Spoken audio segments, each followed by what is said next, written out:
The ground shook again. Deep beneath the surface of Valkyrie Prime, something was breaking. Something that could not be fixed. Ambassador Crystallis stood at the window of the Great Hall, watching the horizon. The sky had changed color over the past few months. It used to be a soft purple, beautiful and calm. Now it carried streaks of angry orange, like wounds in the atmosphere. The planet was sick. The planet was dying. Crystallis was old. Very old. The crystalline body that held the ambassador's consciousness had grown for over 9,000 years. In all that time, Crystallis had seen wars end and empires fall. But nothing like this. Nothing so final. The Valkyrie were beings of crystal and light. They did not have flesh like many species in the galaxy. Instead, they grew slowly from the mineral-rich caves of their homeworld, their bodies forming into beautiful shapes over centuries. They communicated through sound, through vibrations and harmonics that could express emotions no words could capture. When a Valkyrie was happy, you could hear it in the air around them. When they were sad, the whole room would feel heavy with their grief. Right now, the Great Hall was heavy. So heavy that younger Valkyrie found it hard to enter. The Council of Resonance had gathered. 12 elders, each representing a different region of their world. They had been meeting for months, trying to find a solution. They had found nothing. Scientist Facet stepped forward. The young researcher's crystal form was sharp and angular, still growing into its final shape. Facet had spent the last year studying the core of their planet, trying to understand what was happening. "The collapse is accelerating," Facet said. The words came out as musical tones, but there was no music in their meaning.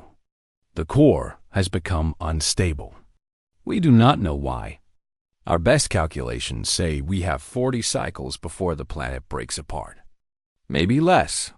40 cycles. Less than 2 Earth years." That was all the time the Valkyrie had left. Elder Prism, the oldest member of the council after Crystallis, let out a low hum of despair. "We have tried everything. Our engineers cannot stop the collapse.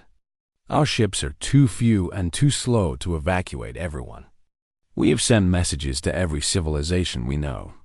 No one will help us." This was the worst part. The Valkyrie had reached out to the galaxy, begging for assistance. They had contacted everyone they could think of. The Galactic Federation, that great collection of spacefaring species, had responded first. Their message was polite and full of complicated words. It said that the Valkyrie situation was regrettable and that the Federation would study the matter and form a committee to discuss possible responses. Crystallis had been dealing with the Federation for centuries. The ambassador knew what those words meant. They meant no.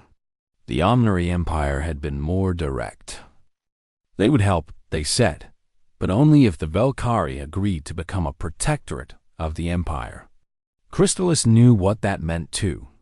It meant slavery. The Valkyrie would trade their freedom for their survival. Many species had made that trade with the Omnary. None of them were happy. The Thrall Syndicate had offered something similar. Help in exchange for exclusive mining rights to Valkyrie Prime after it was stabilized. They wanted to dig into the very caves where Valkyrie children were born. They wanted to harvest the crystals that gave the Valkyrie life. This was not help. This was a business deal, and the price was too high. Other species had simply not responded.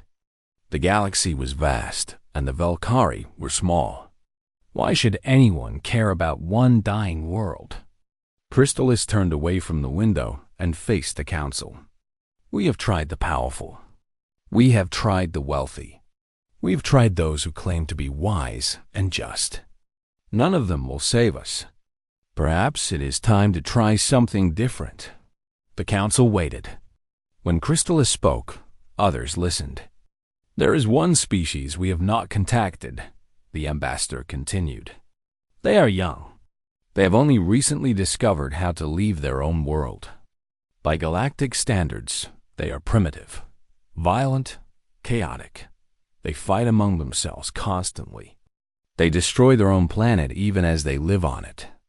The Federation considers them too dangerous to contact directly. The Umnari think they are too stupid to be useful. The Syndicate thinks they have nothing worth taking. Young Harmonious Prism, who shared a name with the Elder but was barely 200 years old, shifted with curiosity. Who are these beings, Ambassador? They call themselves humans. A ripple of confused harmonics passed through the council. Most of them had heard of humans, but only in passing. Humans were a footnote in galactic affairs. A strange little species on a small blue world, far from the centers of power. Why would we ask humans for help? Elder Prism asked. What could they possibly do? They can barely reach their own moon. Crystallis was quiet for a moment. I have studied them. Not closely, but enough. Humans are strange. They are everything the Federation says they are. Violent, chaotic, short-lived, and irrational. But there is something else about them. Something I have not seen in other species. What is that? They help each other. Even when it makes no sense. Even when it costs them everything. When disaster strikes their world, they send aid to strangers. When one of their nations suffers, others give money and food and medicine, even to people they have never met. They have a word for it. They call it compassion. The Council considered this. It was strange. Most species in the galaxy operated on logic, on trade, on mutual benefit. You helped others because they would help you in return. But what the ambassador was describing was different. Helping without expecting anything back. It seemed foolish. We have nothing to offer them, Scientist Fawcett said. We cannot pay them. We cannot promise them anything. Why would they help us? Crystallis moved toward the communication array at the center of the hall. I do not know if they will, but we have no other options. We have asked everyone else. We have begged and bargained and pleaded. No one will come. So now we will ask the humans. We will send them the truth. We will tell them we are dying. We will tell them about our children and our elders. We will tell them that we do not want to become silence. And we will hope. Hope for what? Young Harmonious Prism asked. Hope that the galaxy is wrong about them. Hope that beneath all that chaos and violence, there is something good. Something that will answer when no one else will. The ambassador began composing the message. It would be sent in every format humans might be able to receive. Radio waves, light pulses, mathematical sequences, everything. The message was simple. It had to be. The Valkyrie did not have time for complicated diplomacy. They wrote about their world. About the caves where children grew for their first century. About the elders who remembered when stars were young. About the songs they sang that no other species could hear. And at the end, they wrote 6 words that would change the galaxy forever. Please, we do not wish to die. The message was sent. And across the vast darkness of space, it traveled toward a small blue world called Earth. Dr. Elena Vasquez was tired. She had been working the night shift at the Atacama Array in Chile for 3 weeks straight. The massive radio telescopes stretched across the desert, listening to the stars. Most nights, they heard nothing but static. The universe was a quiet place, or so it seemed. Elena poured herself another cup of coffee. It was her 5th cup tonight.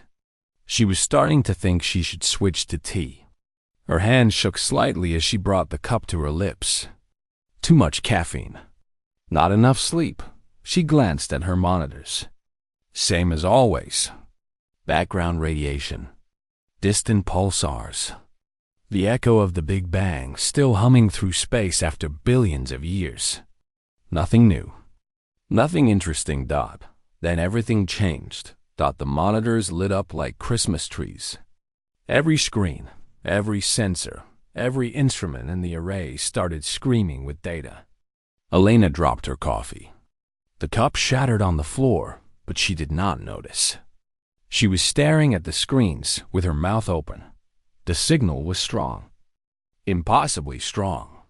It was structured, repeating, and clearly artificial. It was coming from a star system called Kepler 442, about 100 light years away. Elena's hands trembled as she reached for the phone. She called her supervisor. Then her supervisor called his supervisor. Within an hour, the entire facility was awake. Within a day, the entire world knew. First contact. Humanity was not alone. The news spread like fire.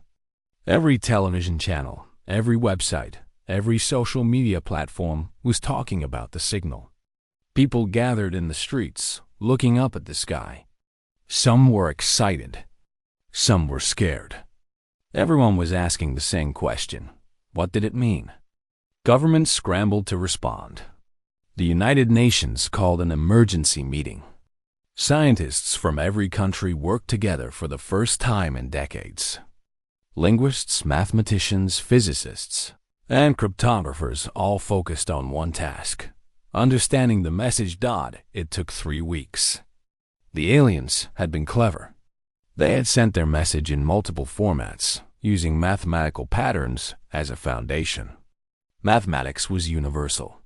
1 + 1 = 2, no matter what planet you came from.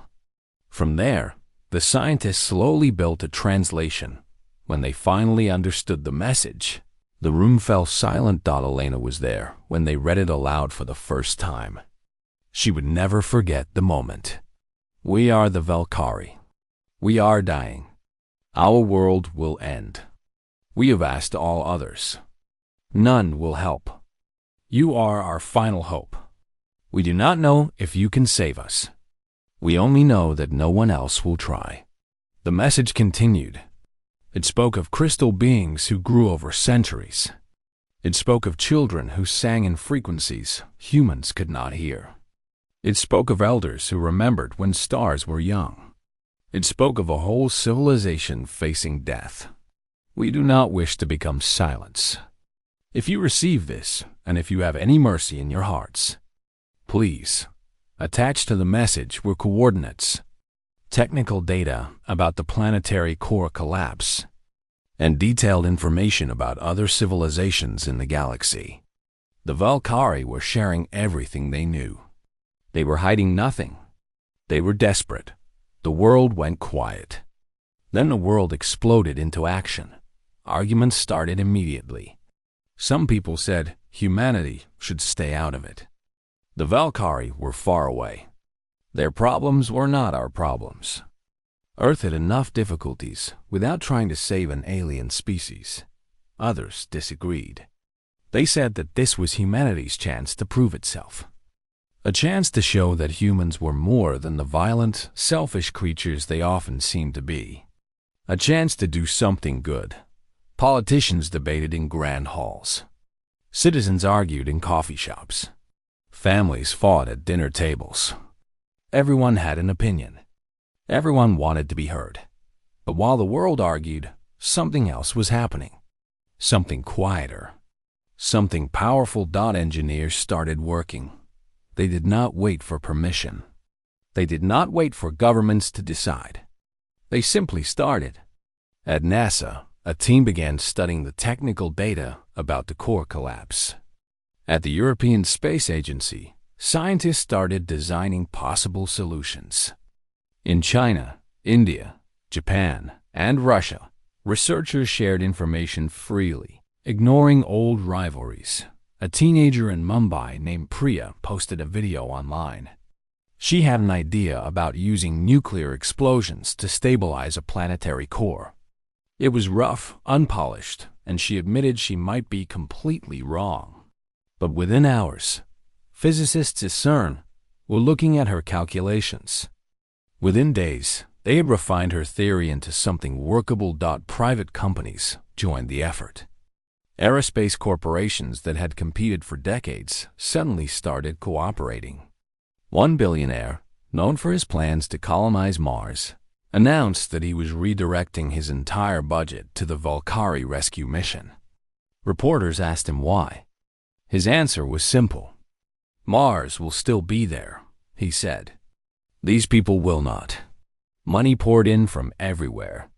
Rich people donated millions. Poor people donated what they could spare. A school in Kenya raised money by selling handmade bracelets. A factory in Germany worked overtime to produce components.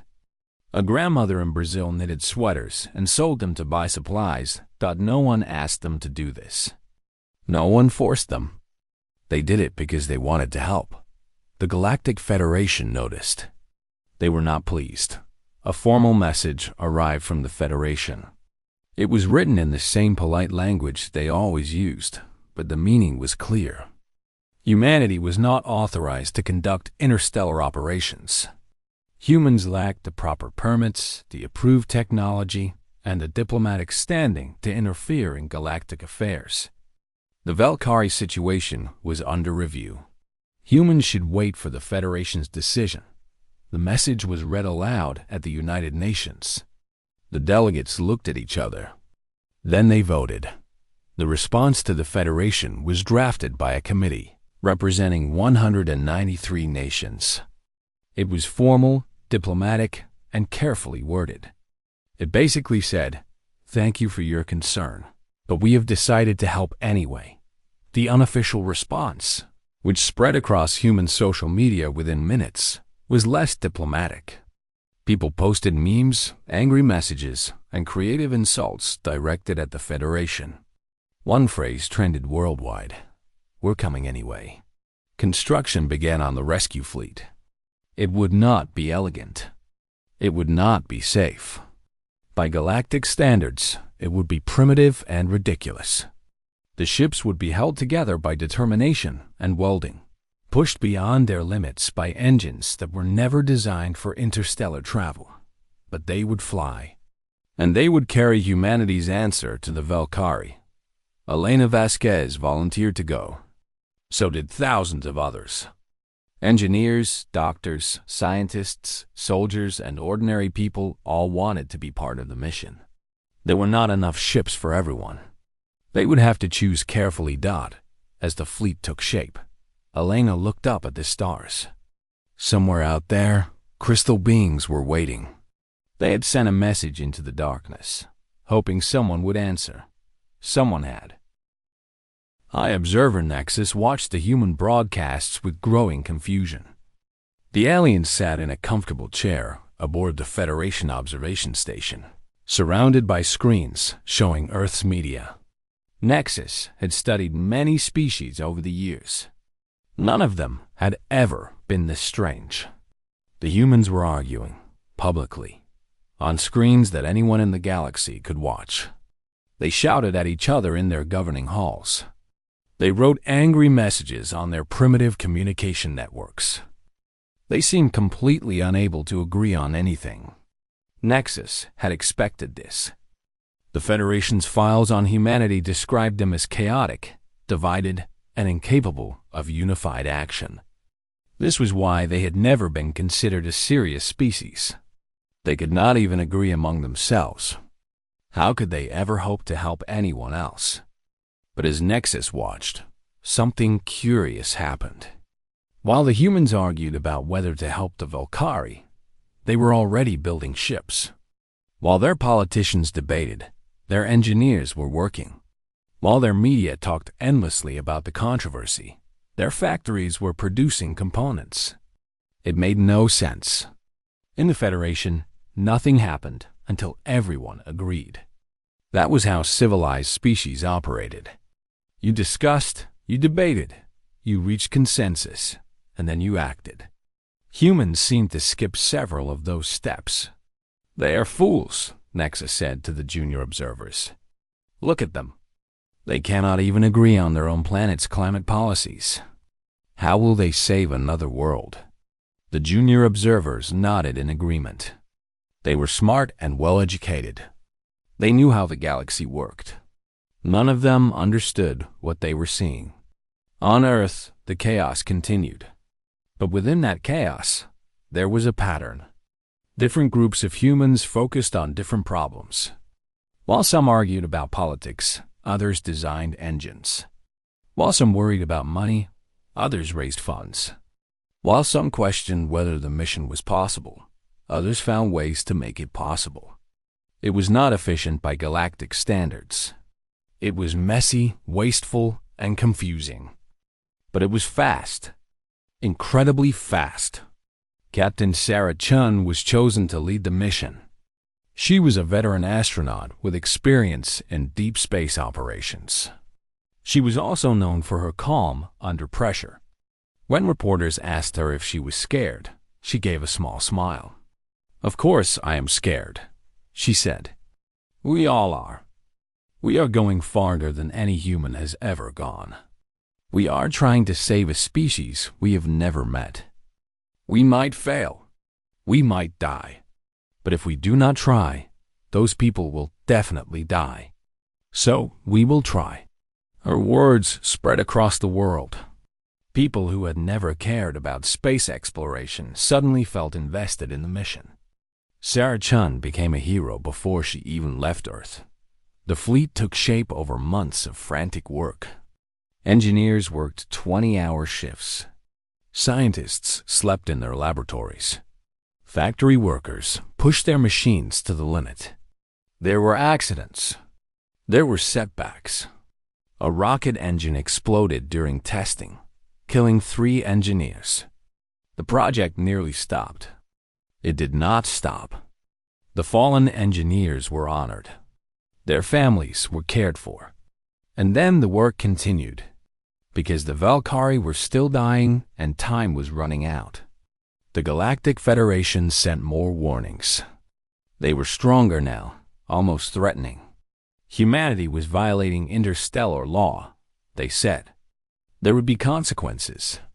The Federation could not allow a primitive species to interfere with galactic affairs. The Honorary Empire sent their own message.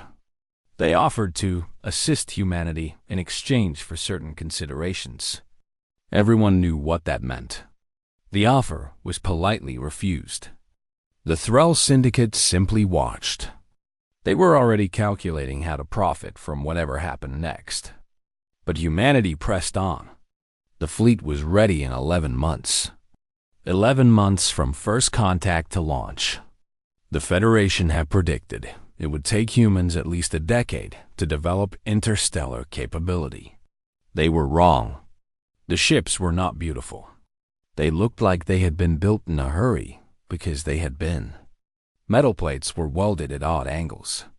Systems that did not normally work together had been forced to cooperate. The engines were running at power levels their designers had said were impossible. But they worked. Against all expectations, they worked. Launch day came on a clear spring morning. Millions of people gathered to watch. Billions more watched on screens around the world. The fleet sat on the launch platforms, waiting. 5 ships, 300 crew members, everything humanity could spare.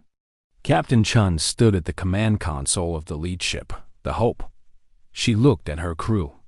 Engineers, doctors, soldiers, scientists. They came from every nation on Earth. They spoke different languages and followed different customs. But right now, they were one team. "Everyone knows why we are here," Chun said. Her voice was carried to every ship in the fleet. Someone asked for help. No one else would answer. So we will. That is who we are. That is what humans do. We help. She paused, looking at the screens showing Earth below. Some people in the galaxy think we are primitive. They think we are violent and stupid and chaotic. Maybe they are right, but they forgot something important. We are also stubborn. We are also brave. And when someone is in trouble, we do not look away. We run toward them. The countdown began. 10 seconds. 9. 8. High Observer Nexus watched from the Federation station, still confused. The human ships were clearly inadequate for interstellar travel. Their engines were primitive. Their life support systems were barely functional. Their navigation technology was centuries behind. Federation standards. 7, 6, 5. The humans should have known this was impossible. Any rational species would have given up. They would have sent a polite message to the Valkyrie, expressing sympathy and regret. They would have focused on their own problems. 4, 3, 2. But humans were not rational. That was what the Federation file said. They did not know when to quit. They did not accept impossible as an answer. 1. The engines ignited. The fleet rose into the sky, climbing higher and higher until the ships were just points of light against the blue. Then they were gone, racing toward the stars at speeds that should have torn them apart. On the Federation station, Nexus watched the sensor readings with disbelief. The human ships were accelerating far beyond their rated limits. The engines would burn out long before they reached Valkyrie Prime, but the humans had planned for that. Along the way, supply ships would meet the fleet with replacement parts. It was a ridiculous plan.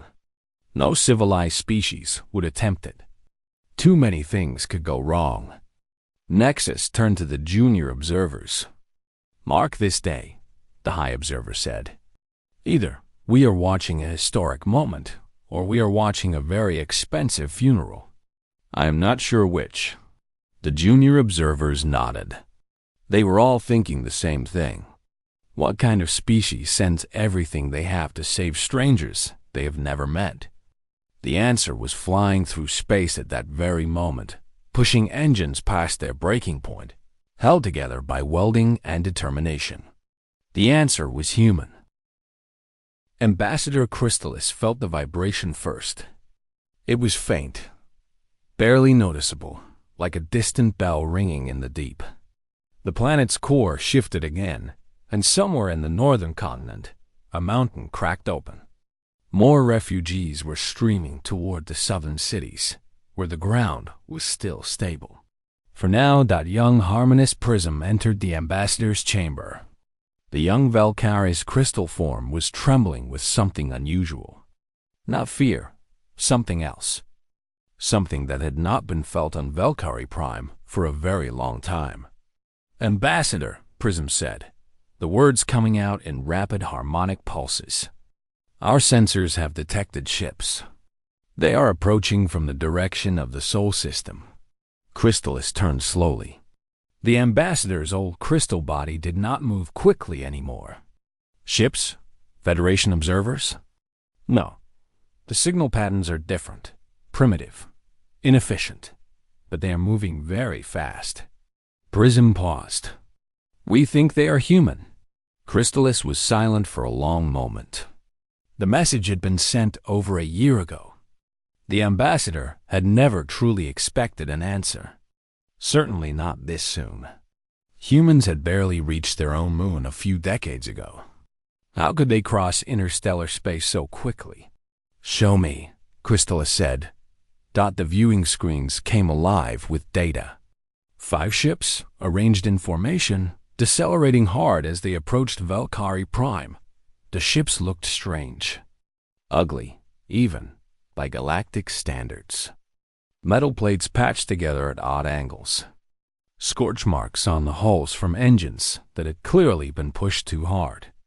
One ship had visible damage along its side, as if something had gone wrong during the journey and been repaired in flight. But they were here. They had come.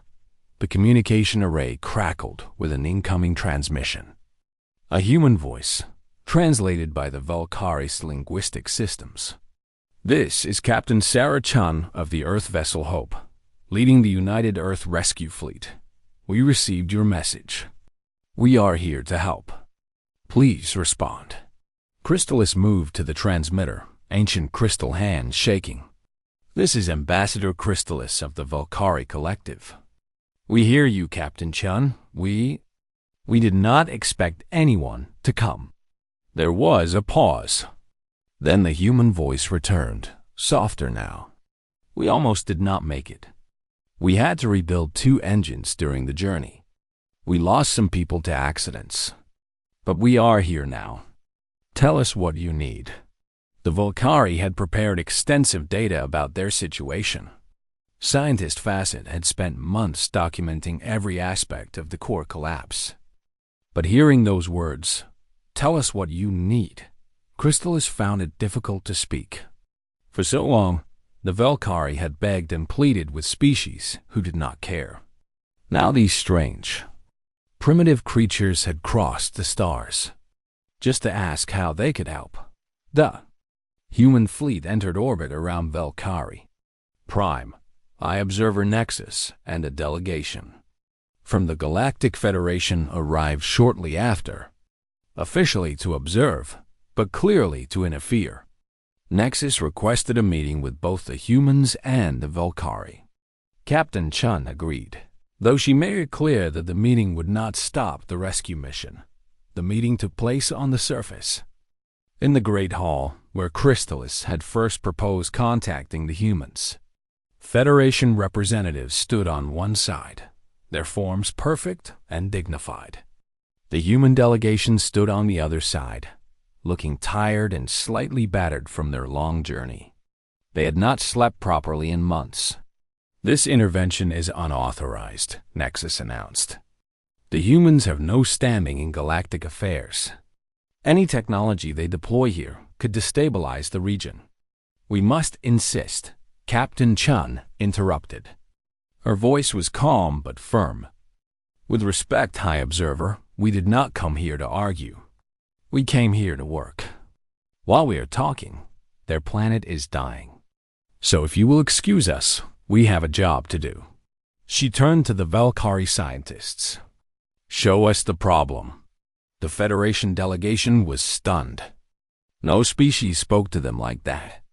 But before Nexus could respond, Chun and her team were already moving, following Facet toward the monitoring station's deep underground dot. What followed was unlike anything the galaxy had ever seen. The humans did not take charge. They did not impose their solutions. Instead, they listened. They asked questions. They took notes. When Volcari scientists expressed confusion about human proposals, the humans stopped and explained. When a Volcari elder suggested a modification to the plan, the humans considered it seriously. They worked in shifts, around the clock. When one team became exhausted, another took over. They slept in short bursts, ate quickly, and returned to work. Their bodies were not designed for this kind of sustained effort. Their stress hormones were constantly elevated. Medical scans showed that several of them were pushing themselves toward collapse. Ambassador Chrysalis approached Captain Chen during a brief rest period. The human was sitting alone, staring at data on a portable screen. Her eyes had dark circles under them. Her hand shook slightly as she held her coffee cup. "Captain," Chrysalis said, "your people are working themselves to exhaustion. You are not machines. You cannot maintain this pace forever." Chun looked up. She smiled, though it was a tired smile. "Neither can your planet. Why are you doing this? You have no obligation to us. We cannot pay you. We cannot even promise you anything in return. Your own world has problems you could have spent these resources solving." The captain was quiet for a moment. Then she set down her coffee cup and stood up. "Ambassador, can I tell you something about humans?" "Please. We are exactly what the Federation says we are. Violent, chaotic, stupid sometimes. We fight wars over land and religion and resources. We destroy our own planet even while we live on it. We are not a wise species. We are not an old species. By galactic standards, we are children." She paused, looking at the data screens showing the planet's core readings. "But there is one thing we understand: suffering. We know what it is like to feel helpless. We know what it is like to be afraid.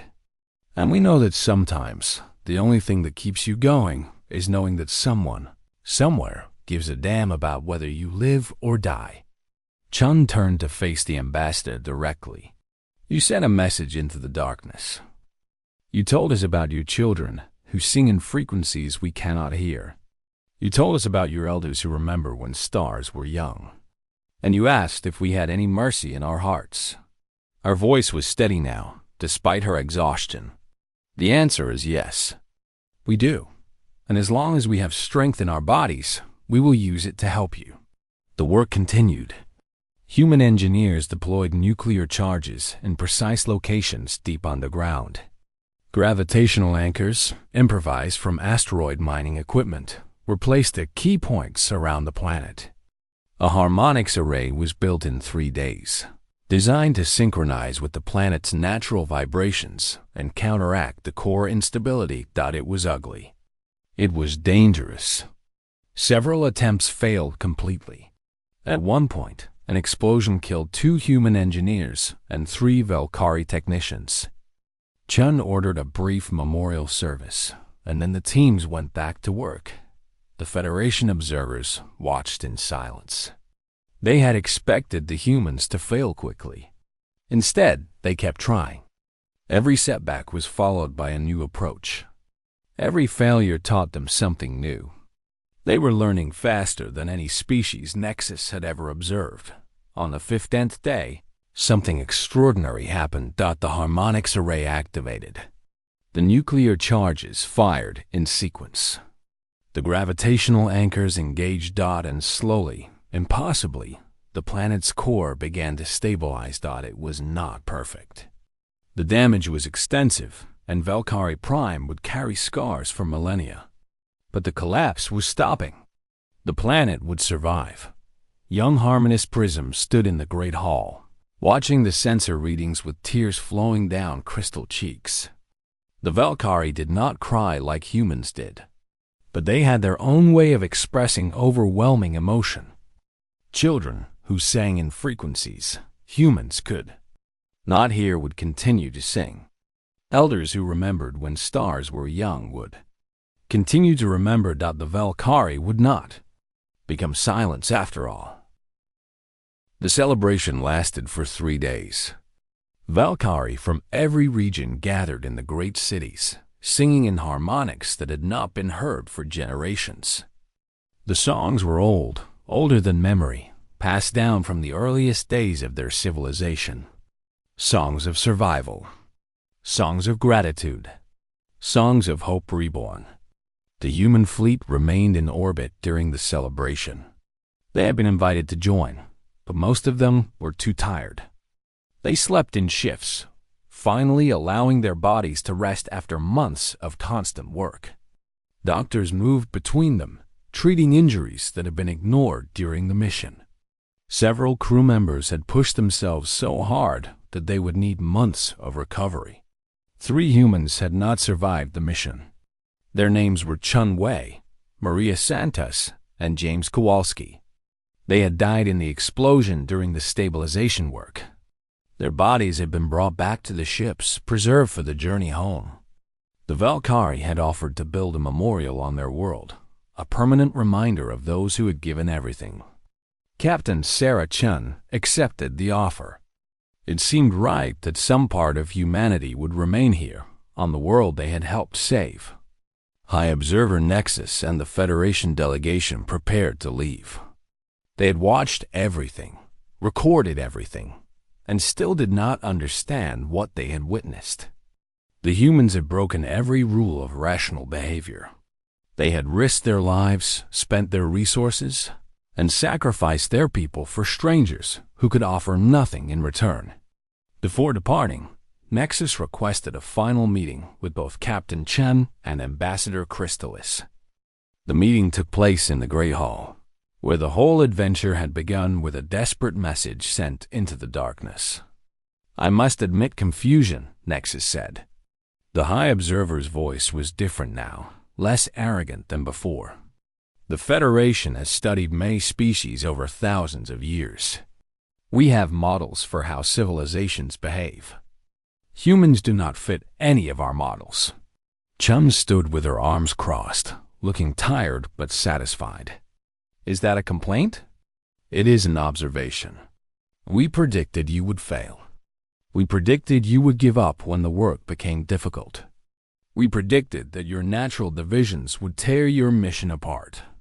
None of these predictions came true. Nexus paused. How? How did you succeed where our model said you should fail? Captain Chun thought about the question for a long moment. Maybe your models are wrong. Clearly. But I'm asking why they are wrong. Because you only measured what we cannot do. You counted our wars and our failures and our weaknesses. You saw that we fight among ourselves and destroy our own planet. And you concluded that we are primitive and stupid and doomed. Chun shook her head. But you never measured what happens when we work together.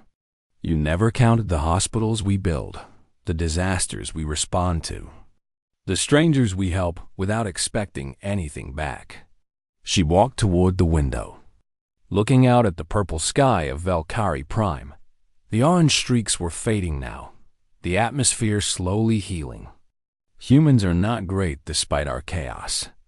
We are great because of it. We argue because we care about different things. We compete because we want to do better. And when something truly matters, we put all of that aside and work as one. That is what your models missed. That is why you did not see us coming. Nexus was silent.